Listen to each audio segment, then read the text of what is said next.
우리가 살고 있는 이 세상에는 나와 직접적으로 상관도 없고 또 나로서는 어찌할 수 없는 일들이지만은 참 마음 아픈 일들이 참 많이 있습니다. 하지만 그것이 비록 내 마음을 아프게 할지언정 그런 일에 우리는 염려하고 걱정하지는 않습니다. 사실 그런 일들까지 내가 걱정하고 염려하기에는 당장 내 앞에 놓인 일들이 더 크고 더 슬프고 더 고통스럽기 때문일 것입니다. 사랑하는 성도 여러분, 여러분은 무엇을 염려하고 걱정하십니까? 그 염려와 걱정으로 그 문제가 해결되지 않는다라는 것도 우리는 잘 알고 있습니다. 오히려 염려와 걱정은 문제를 해결하기보다는 오히려 그 문제를 키우고 그 문제의 해결 방안을 찾지 못하게 하는 것들이 더 많을 것입니다. 어쩌면은 우리는 이 땅을 살아가면서 당장 내 앞에 있는 그 크고 슬프고 고통스러운 염려와 걱정들 때문에 오히려 더 많은 것들을 잃어버리고 더 많은 에너지를 소진하며 살아가는지도 모릅니다. 그런 세상에 살고 있는 성도의 삶도 결코 그런 세상과 다르지 않다라는 것도 우리는 잘 알고 있습니다. 그러나 우리는 염려하거나 걱정하지 않습니다. 염려하고 걱정할 일이 없어서가 아니라 그 염려할, 그 걱정할 그 일들의 모든 일들을 다르게 보고 다르게 해석하고 다르게 판단하기 때문입니다. 한마디로 우리가 세상 사람들이 살고 있는 그 똑같은 환경 가운데 똑같은 염려와 걱정들 삶 가운데서 우리가 다르게 보고 다르게 해석하고 다르게 판단하는 것은 한마디로 우리는 믿음 때문입니다. 오늘 말씀을 통하여 세상의 염려와 걱정을 어떻게 믿음으로 보며 어떻게 믿음으로 살아가며 어떻게 믿음으로 아름다운 삶이 되어지는지를 깨달을 수 있기를 축원합니다. 바울이 빌보 교회에 편지할 때는 그가 감옥에 갇혀서 재판을 받는 중에 있었습니다. 바울이 감옥에 있는 것은 유대인들이 반로마 운동을 한다라고 하는 이유로 바울을 고소했기 때문이겠지만 실제로는 바울이 전한 복음 때문이었습니다. 바울의 강령은 복음 전파에 도움이 될 것 같지가 않습니다. 그러나 바울은 12절에서 도리어라는 말로 전혀 다른 시각에서 자신의 상황을 보고 있음을 알게 되어집니다. 바울이 자신의 상황을 달리 보는 이유는 갇혀서 재판을 받는 중에도 시위대와 주변 사람들에게 복음이 전파되고 있고 다수의 사람들이 연합하여져서 복음을 말하는 일에 있어 적극적으로 참여하고 있다라고 하는 것 때문이었습니다.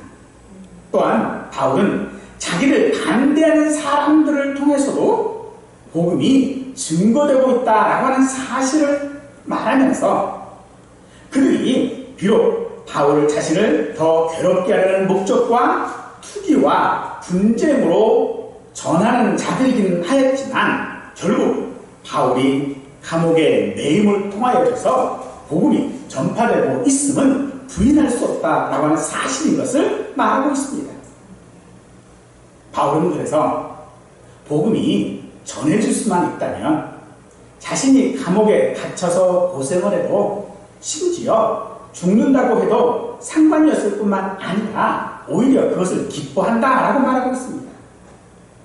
그래서 바울은 자신의 석방을 위하여 빌립보 교인들에게 기도해달라라고 부탁하거나 혹은 자기 자신이 그런 기도를 하지 않습니다. 바울이 매여있는 자기 자신의 그 모든 상황들 가운데서도 기뻐할 수 있었고, 또한 복음이 전파되는 것을 증거로 삼을 수 있었던 것은 그의 지금의 그 상황과 자신의 삶이 아무 상관이 없다라고 하는 것을 보여주고 있는 것입니다.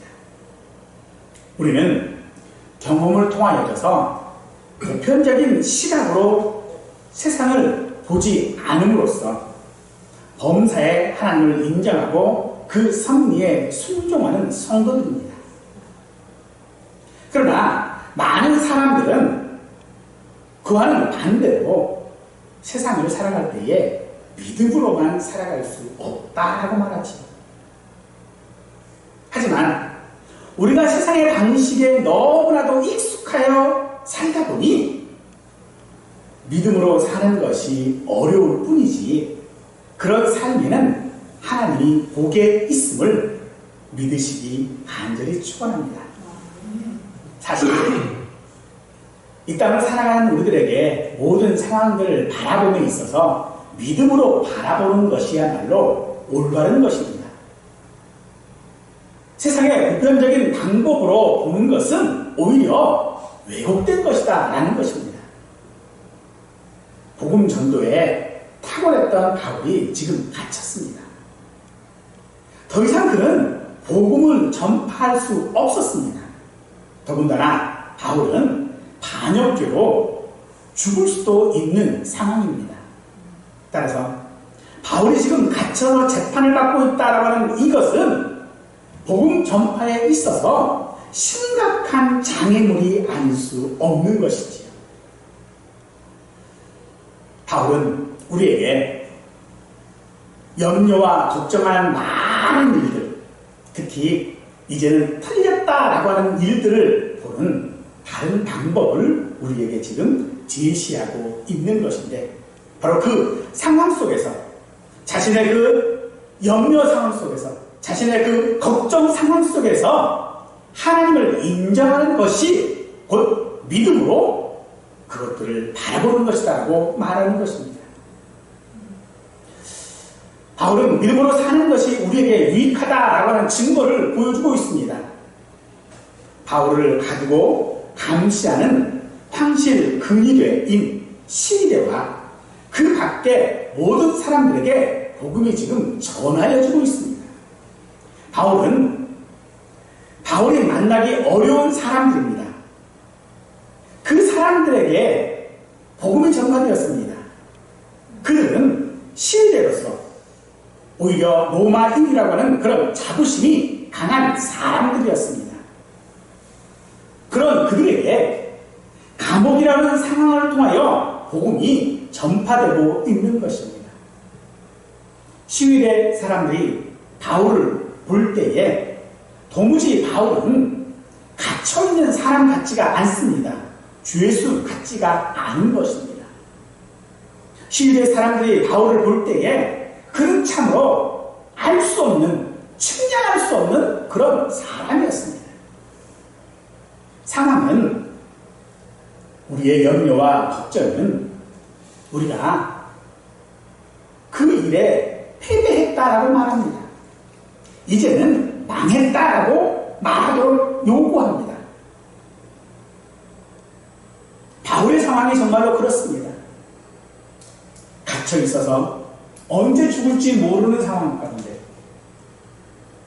이제는 복음 전파하는 것은 다 끝났다라고 하는 그런 상황 가운데 바울은 그것이 망한 것이 아니다라고 말하고 있는 것입니다. 애굽에서 나온 광야의 이스라엘 백성들은 참 끊임없이도 모세와 아론을 원망했습니다. 그 대표적인 사건이 민수기 16장에서 18장에 기록되어져 있는데 바로 고핫 자손의 반역입니다. 이 고핫 자손은 레위의 증손들인데 모세에게 반기를 들었죠. 모세에게 또 레위에게 말하기를 너희가 분수에 넘치도록 우리에게 왕처럼 행하고 있다. 이게 그들의 반역이었어요. 즉 모세를 지도자로 인정하지 않는다라는 것이죠. 그런 그들에게 하나님은 반역에 참여한 모든 이들의 장막과 모든 소유물을 땅이 버려져서 그들을 삼켜 버렸습니다.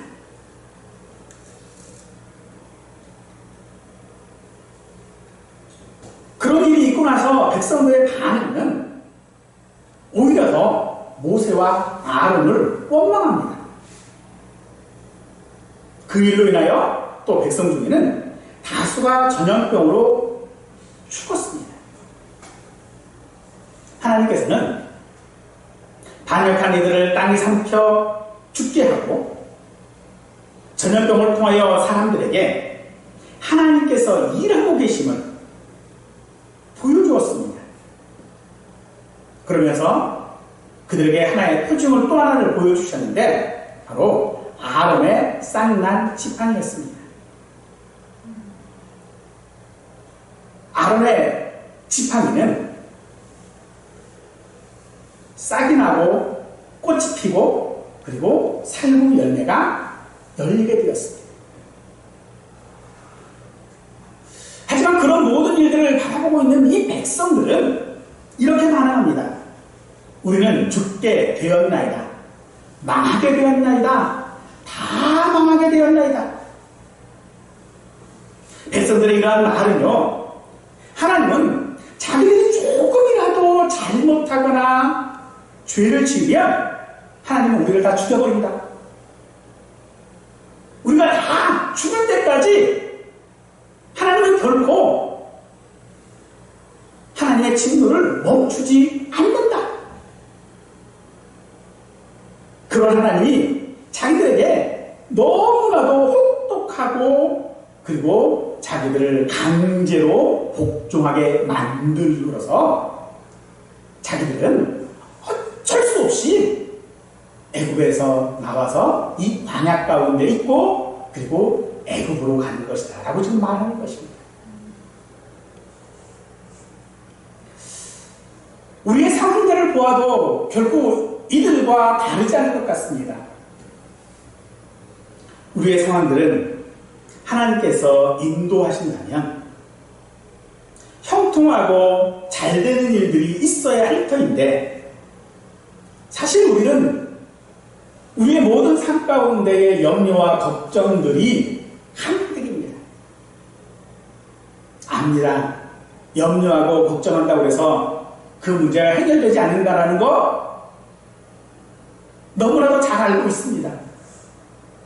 그럼에도 불구하고 오늘 이 민수기 17장 12절에서 백성들의 반응처럼 우리는 죽게 되었나이다, 망하게 되었나이다, 다 망하게 되었나이다 라고 말하고 있는 것입니다.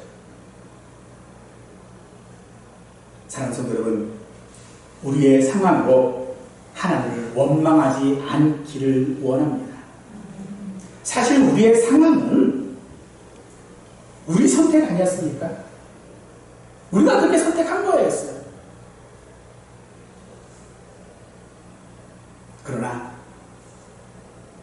우리의 선택으로 말미암은 그런 모든 상황들을 하나님은 너무나도 자비하셔서 그 모든 상황을 선으로 바꾸시는 줄 믿으시기 바랍니다.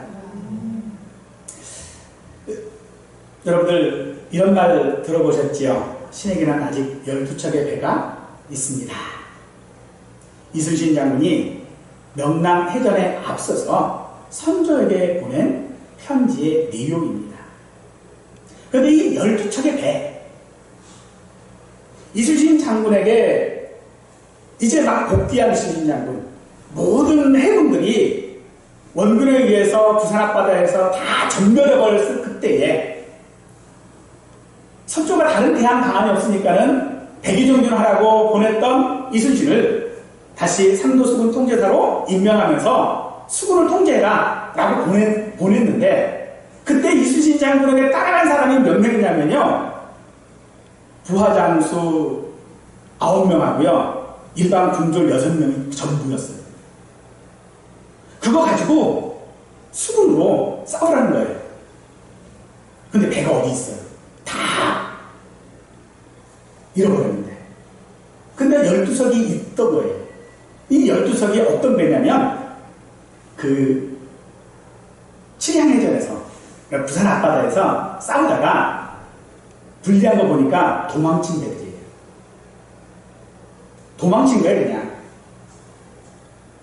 도망쳐서 여기저기 흩어져 있었던 12척의 배가 이순신 장군이 다시 복귀했다라는 소식을 듣고 온 거죠. 어쩌면 이순신 장군은 명랑이라는 그런 영화에서 그런 말을 합니다. 두려움을 용기로 바꿀 수만 있다면 그 12척의 배로도 충분히 이길 수 있다. 아무도 상상할 수 없는 일들이죠. 그러나 그 12척의 배로 승리할 수 있었던 이유가 무엇입니까? 과연 그들에게 승리할 만한 모든 조건들이 갖추어져 있었습니까? 전혀 아니었지. 어쩌면 우리 상황이라고 하는 것도 이 12척도 없는 그런 형편일 것입니다. 그러나 하나님을 신뢰한다면 상황이 변하지 않는다고 해도 우리는 하나님께 영광을 돌릴 수 있습니다. 세상살이의 염려와 걱정을 하지 않고 살 방법은 바로 범사의 하나님을 인정하고 믿음으로 사는 것입니다. 문제는 이 사실을 알면서도 그렇게 살지 못한다는 것이겠죠. 경험하지 못해서가 아닙니다. 우리의 삶 속에서 염려와 걱정 없이 믿음으로 살지 않는 것은 바로 하나님을 신뢰하지 않기 때문입니다. 바울이 그런 상황 속에서도 긍정적으로 바라보는 것은 그가 하나님을 신뢰했기 때문이었습니다.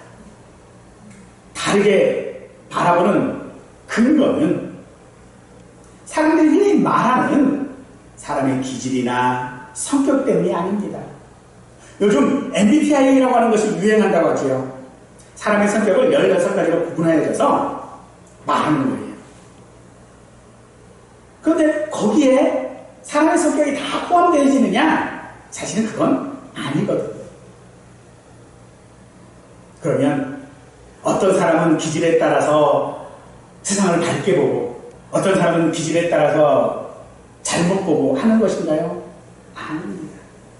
세상의 염려와 걱정을 긍정적으로 보고 밝게 본다고 해서 또 문제들이 해결되어지는 것도 아니고 그런 문제들을 잘 다룰 수 있는 것도 사실은 아닙니다. 그러므로 우리가 하나님을 신뢰한다라고 하는 것이 무엇입니까? 그것은 복종하거나 맹종하는 것이 아닙니다. 바로 순종하는 것입니다. 세상의 눈으로 우리의 순종은 낭비고요, 어리석은 짓입니다. 세상은 염려와 걱정을 넘어 탄식을 하고 있을 그때에 지금 우리의 자리는 염려와 걱정과 낙심과 좌절하는 자리가 아닙니다.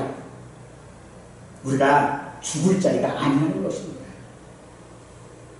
지금 우리의 상황은, 지금 우리의 자리는요, 모든 것을 합력하여 선하게 이끄실 하나님을 순리하여 순종하는 자리가 되어야 합니다. 나의 능력이나 조건을 신뢰하는 것이 아닙니다. 연약한 육체를 가진 우리에게는요, 삶이라고 하는 것이 늘 장애물 투성 아닙니까? 우리의 삶은요, 늘 취해가시게요. 언제 어디서 무슨 일이 터질지 모르겠어요. 그러니 우리 자신을 신뢰하지 말아야 합니다. 오히려 우리는 신묘막측하신 하나님을 신뢰해야 하는 줄로 믿으시기 바랍니다. 하나님을 신뢰하여 일생을 복음 전파자로 살아온 바울의 결국이 감옥에 갇히는 것입니다. 이것이 바로 세상이 보는 우리의 모습이겠지요.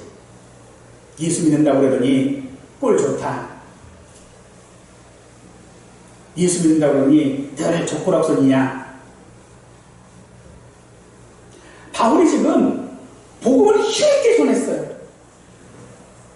그런데 그게 지금 결국에 마지막 모습이 뭐예요? 감옥 아닙니까? 세상은 그렇게 우리를 바라봅니다. 예수님을 믿어서 뭐 하나 잘된 것이 있습니까? 하나 넘어가면 더 어려운 삶이 우리를 기다리고 있고, 세상 사람들 말로 죽어라 죽어라 하는 것이 예수 믿는 사람의 삶입니다. 그런데 왜 우리는 그런 삶 가운데서도 하나님을 신뢰해야 합니까?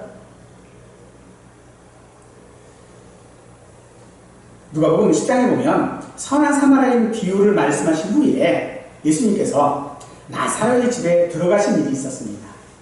그때 마르다는 예수님을 대접하는 일로 마음이 풍주했지만 동생인 마리아는요, 예수님의 발치에 앉아서 예수님 말씀을 듣고 있었어요.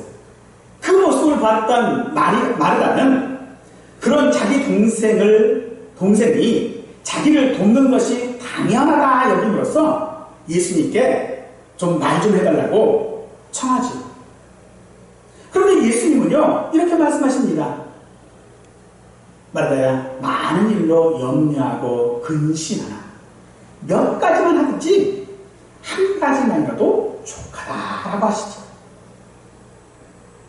우리의 염려와 걱정은요, 단지 나의 영화 혹은 나의 편리 이런 것들 때문에 우리가 염려하고 걱정하는 것 아니라 오히려 우리는요, 다른 사람 때문에 염려와 걱정이 더 많습니다.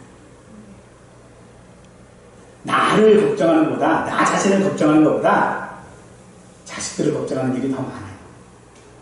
나를 걱정하는 것보다 내 부모를 걱정하는 일들이 우리에게는 더 많습니다. 나를 걱정하는 것보다요, 내 친지들을 걱정하는 일들이 더 많습니다. 그런데 그 마음을 알아주는 사람은 없어요. 어디 부모가 자식 걱정한다고 해서 자식이 그 마음 알아주던가요? 안 알아주거든요. 그래서 우리는 원망합니다. 내가 이렇게 염려하고 이렇게 마음이 분주한데, 내가 너를 위하여 이렇게 하고 있는데 어떻게 너는 나한테 그럴 수 있어? 당신이 어떻게 나한테 그래? 라고 하는 말을 우리는 하게 되어지지. 지금 예수님의 말씀은 무엇입니까? 그런 것, 그런 염려, 그런 근심은 세상적이라는 것입니다. 세상이 하는 것이라는 것입니다. 그래서 이런 세상적인 것들은 언제나 그것을 추구함으로써 분쟁과 다툼의 원인이 되어져 버리고 맙니다. 때로는요, 그렇게 하지 않는 사람들을 비난하거나 자신이 정당함을 내세워 남을 판단하는 근거로 삼기도 합니다. 나는 염려하는데 너는 왜 태평하냐? 그를 비난하지요. 이게 내 일이냐? 내가 지금 걱정하고 염려하는 것이 네 일 때문인데 왜 너는 태평하냐 이거죠.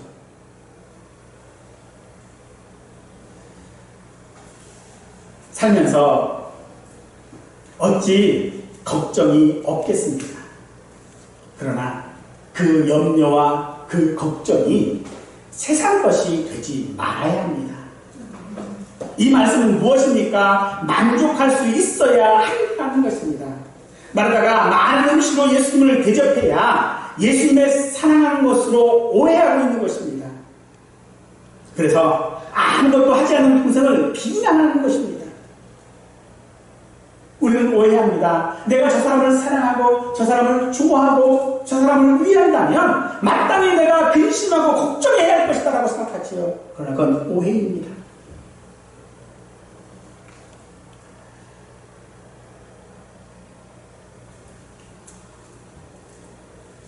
우리는 우리의 염려와 걱정이 내가 예수님이 당하신 그 고난에 대하여서 내 육체를 치우는 것이라고, 그 괴로움을 더하는 것이다라고 오해합니다. 그래서 우리 신앙생활이라는 것, 믿음생활이라는 하는 것은 언제나 고행해야 하고 극도의 절제된 삶을 살아야 하는 것이다라고 오해한다는 것입니다. 그러나 그건요, 우리에게 마치 생선 가시와도 같은 것입니다. 생선을 먹다 보면요, 가시가 목에 걸려서 괴로워졌던 일들이 경험은 아마도 한두 번씩 있을 것 같아요. 그런데 그 가시는요, 사실 장가지예요. 큰 가지가 아니라는 거죠.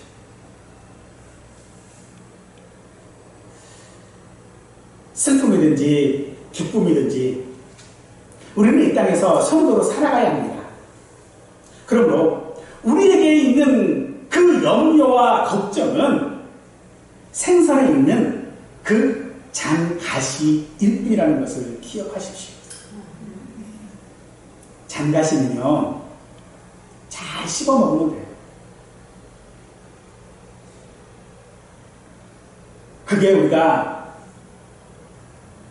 그 장가시가 있으니 생선을 먹지 말아야 할 이유가 아닌 것처럼 염려와 걱정이 우리의 삶에 있다고 한들 그것이 내가 성도로 살아가지 말아야 할 이유가 아닌가라는 겁니다. 염려와 걱정이 내게 더 많아진다 할지라도 그것이 하나님을 신뢰하지 말아야 할 이유가 아니라는 것입니다. 사랑하는 성도 여러분, 지금 바울의 상황이 바울이 꿈꾸던 것은 아닙니다. 사실 바울은요, 믿는 자가 되고 싶지 않았습니다.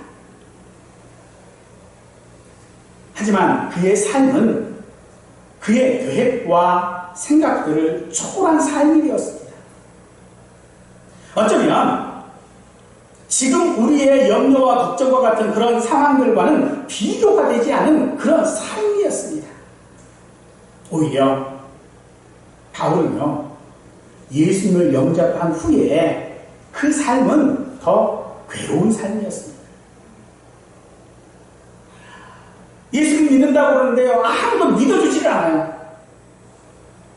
유일하게 믿어주었던 바나바와도 견뎌합니다. 죽을 고비를 넘겼고 배고픔에 시달렸고 심한 매질과 돌에 맞는 일까지 그 삶의 진로만 보자면 예수 믿기 전 바울의 삶은요, 몇 차례가 더 나았습니다. 예수 믿기 전 바울은요, 유망주였어요. 젊은 청년, 유능한 청년이었어요. 학식도 있고요, 학력도 있고요, 거기에 백그라운드도 있어요.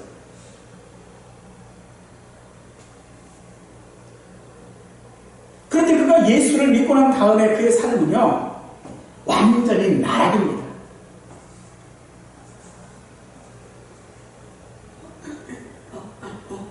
그런 바울을 보고 시위대와 그 밖의 사람들이 예수님을 믿는다라고 하는 것이 무엇인지를 아마도 알았을 것입니다.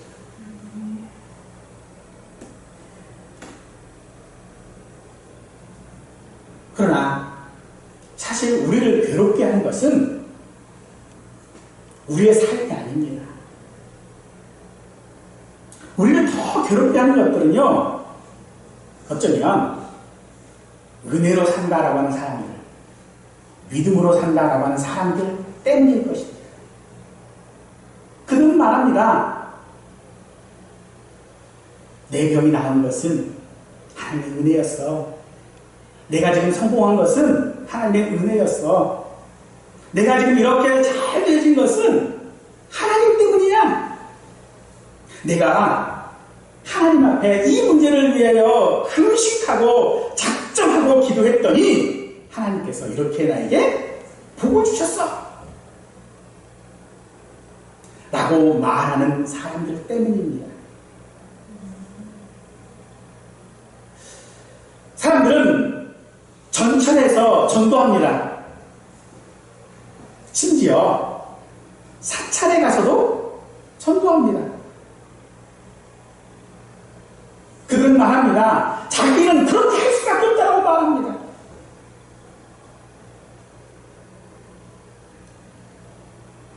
그들의 삶이 믿음이었어요.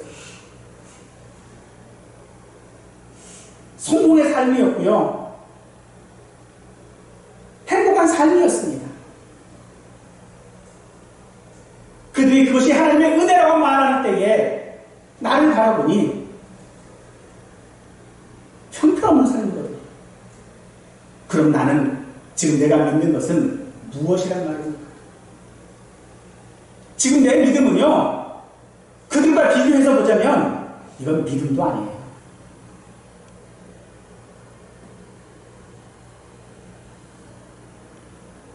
사랑하는 성도 여러분, 과연 우리는 그들처럼 믿음으로 살지 못하는 것입니까?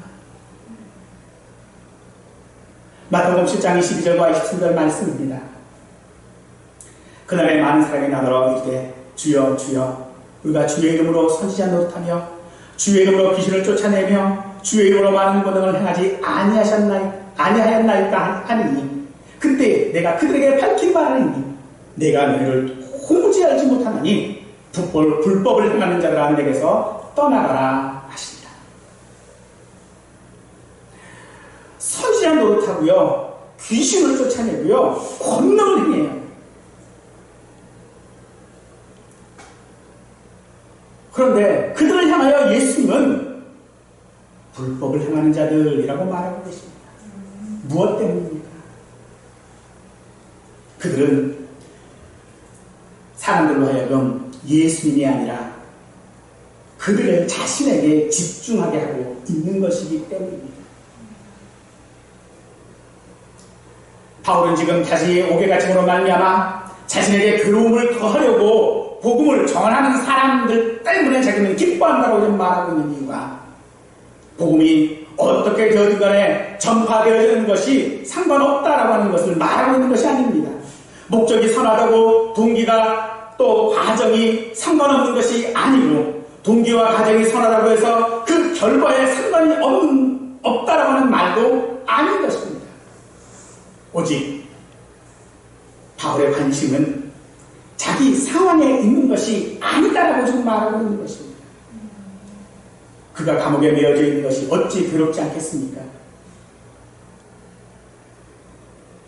감옥에 그들이 지금 현재 바울이 감옥에 있는 이때는 1차 투옥 사건이에요.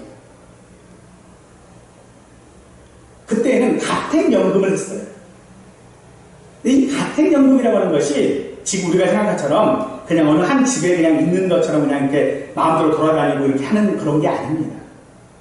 가택연금이라고 하면요, 죄수의 한쪽 팔과 간수의 한쪽 팔을 묶어요.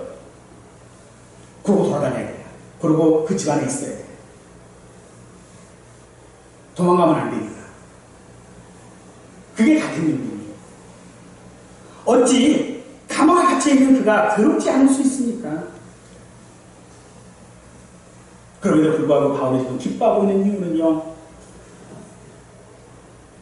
그 괴로움을 더하고자 하는 그 상황이 아니라 그 결과, 세상에 주는 괴로움이 아니라 하나님이 주시는 기쁨으로 바꾸어 바라보고 있기 때문인 줄 믿으시고, 오늘 우리의 상황도 그렇습니다. 세상 사람들이, 아니 오히려 믿는다라고 하는 사람들이 우리에게 주는 모든 괴로움들을 하나님이 주시는 기쁨의 상황으로 바라볼 수 있기를 축원합니다. 하나님을 신뢰하며 살아가는 성도의 삶이 아름다울 수 있는 것은 하나님께 복을 받았기 때문이 아닙니까? 그래서 우리의 삶은 기대하지 않은 뜻밖의 선물을 받은 것처럼 기쁜 것이 바로 하나님을 신뢰하여 믿음으로 살아가는 성도의 삶입니다. 표면적으로 보면 성도의 삶은요, 고달픔과 역경의 연속입니다. 평생 경제적으로요, 더 나은 형편에 살지를 못합니다. 그렇게 가난을 벗어나는 것이 어려워요. 직장 생활도 결코 쉽지 않습니다. 사람들 이야기를 들어보면 하루에도 몇 번이고 당장 때려치고 싶을 때가 많다라고 말합니다. 그렇다고 자녀를 키우는 것이 마음대로 됩니까? 자녀들은요, 늘 그래요. 뭐라고 얘기를 하면 늘 잔소리라고 얘기를 합니다. 그래 놓고 말하죠. 내가 알아서 할게. 그런데 오히려 그렇게 말하는 자녀들이 더 근심이 되지 않습니까?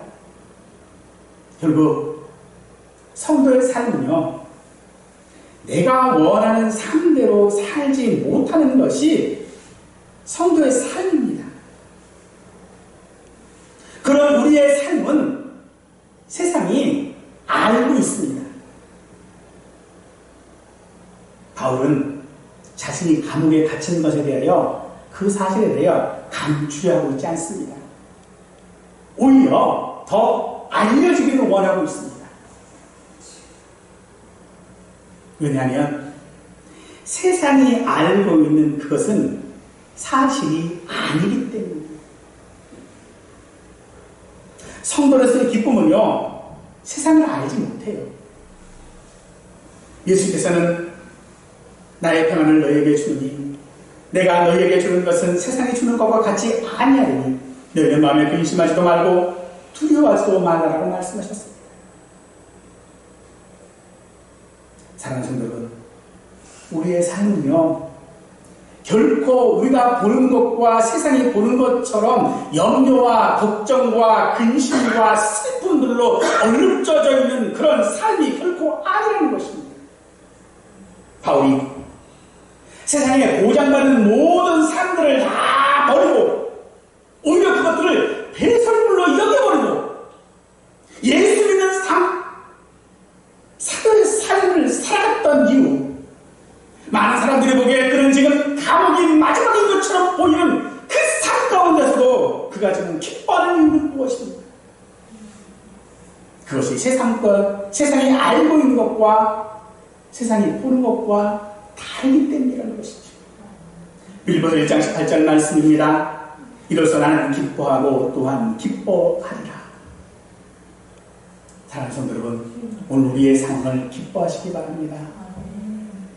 오늘 우리의 상황, 우리의 환경, 우리의 근심, 우리의 걱정, 우리의 슬픔을 기뻐하실 수 있기를 원합니다. 이 기쁨은 결코 세상이 우리에게 주는 기쁨이지 않습니다. 소유와 재능과 업적과 지위 등 우리 인생을 아름답게 기쁘게 하지 않는 것이 세상이 주는 것들입니다. 하지만 지금 바울이 가지고 있는 기쁨은요, 앞으로의 기쁨, 지금 상황에서의 기쁨, 앞으로 더 얼마나 고통을 당할지, 더 얼마나 힘들지, 아니면 죽을지 석방될지 몰라도 바울은 지금 상황이 기쁘다라고 말하고 있습니다. 일이 잘 되어서 기쁜 것이 아니고 결과가 자신이 원하는 대로 될 것이기 때문에 기쁜 것이 아니었습니다. 하나님을 신뢰하여 모든 일들이 잘 될 것으로 믿는다고 해서 우리의 상황이 변합니까? 여전히 우리의 삶은 아픔과 근심, 슬픔과 고통일 것입니다.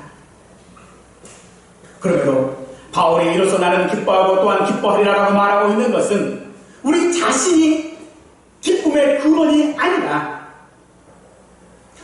우리의 인생의 판단을 하는 근거도 세상의 아름다움이 아니라 그 모든 것들의 근원이 하나님께 있음을 고백하는 것입니다.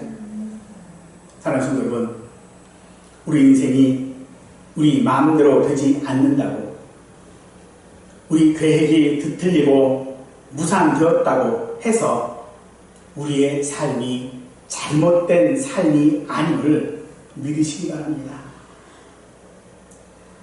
바울은 도리어 그런 삶이 하나님의 섭리라고 좀 말하고 있습니다. 그런 하나님을 인정하고 신뢰함으로써 이 땅에서 우리의 삶이 아름답고 기쁜 날이 되기를 간절히 축원하겠습니다.